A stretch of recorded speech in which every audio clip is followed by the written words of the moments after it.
ஜியோ போராட்டத்திற்கு இடைக்கால தடை கோரி மதுரை கிளை உத்தரவு பிறப்பித்திருக்கிறது. ஜாக்டோ ஜியோ அமைப்பினரின் போராட்டத்திற்கு இடைக்கால தடை கோரி உயர்நீதிமன்ற மதுரை கிளையில் வழக்கு தொடர்ந்த நிலையில் அரசு ஊழியர்கள் போராட்டம் காரணமாக இதுகுறித்து பரிசீலிக்க 4 அமைச்சர்கள் கொண்ட குழு அமைக்கப்பட்டுள்ளது. ஜாக்டோ ஜியோ அமைப்பினரின் போராட்டத்திற்கு இடைக்கால தடை விதித்து உயர்நீதிமன்ற மதுரை கிளை உத்தரவு பிறப்பித்துள்ளது.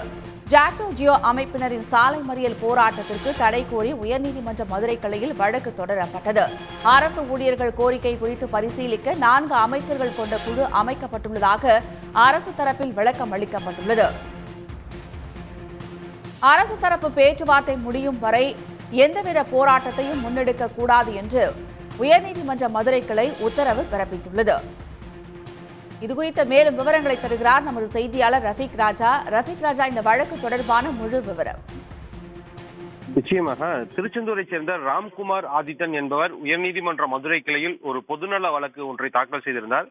அந்த பொதுநல வழக்கினுடைய முக்கிய சாராம்சம் என்பது தமிழக அரசினுடைய ஊழியர்கள் சங்கம் கூட்டமைப்பு சார்பாக ஜாக்டோ ஜியோ என்ற அமைப்பு உள்ளது.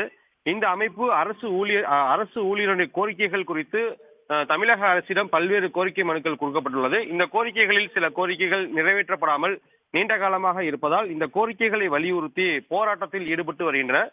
குறிப்பாக கடந்த 4ஆம் தேதி திருச்சியில் நடைபெற்ற பொதுக்கூட்டத்தில் நாளை, அதாவது 25ஆம் தேதி தமிழகத்தின் அனைத்து தாலுகா நகரங்களிலும் சாலை மறியல் போராட்டத்தில் ஈடுபட்டு தங்களுடைய கோரிக்கைகளை அரசு நிறைவேற்ற வேண்டும் என்ற கவன ஈர்ப்பு போராட்டத்தில் ஈடுபடுவதாக அறிவித்திருந்தது. இந்த போராட்டத்திற்கு தடை விதித்துதான் தற்போது உயர்நீதிமன்ற மதுரை கிளையில் ராம்குமார் ஆதித்தன் மனு தாக்கல் செய்துள்ளார். குறிப்பாக இவரது மனுவில் அரசு ஊழியர்களின் போராட்டம் குறித்து ஏற்கனவே உயர்நீதிமன்றம், உச்சநீதிமன்றம் பல்வேறு உத்தரவுகள் பிறப்பித்துள்ளது. ஏற்கனவே இவருடைய போராட்டங்களுக்கு தடை விதிக்கப்பட்டுள்ளது. இந்நிலையில் திடீரென்று நாளை சாலை மறியல் போராட்டத்தில் ஈடுபட்டால் பொதுமக்கள், நோயாளிகள், அது மட்டுமல்லாமல் அலுவலகத்திற்கு செல்லக்கூடிய ஊழியர்கள், பள்ளிகளுக்கு செல்லக்கூடிய குழந்தைகள் கடுமையாக பாதிக்கப்படுவார்கள்.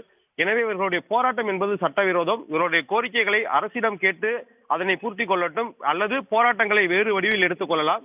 ஆனால் சாலை மறியல் போராட்டத்திற்கு வரக்கூடாது, அதற்கு தடை விதிக்க வேண்டும். மேலும் இது போன்ற ஊழியர்கள் மீது கிரிமினல் ப்ரொசீடிங், அதாவது குற்றவியல் நடவடிக்கை எடுக்க வேண்டும் என்றுதான் மனு தாக்கல் செய்திருந்தார்.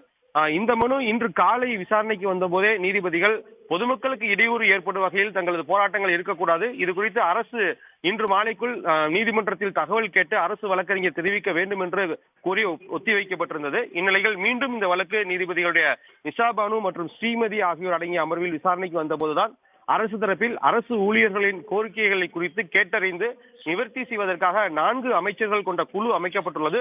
தொடர்ந்து அவர்களிடம் பேச்சுவார்த்தை நடத்தி உரிய முடிவு எடுக்கப்படும் என அரசு தரப்பில் தெரிவிக்கப்பட்டது.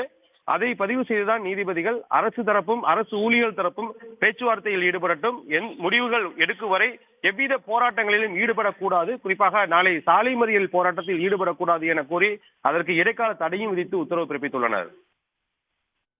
விரிவான தகவல்களுக்கு நன்றி ரஃபீக் ராஜா. உடனுக்குடன் செய்திகளை தெரிந்து கொள்ள சன் நியூஸ் பெல் ஐகானை கிளிக் பண்ணுங்க.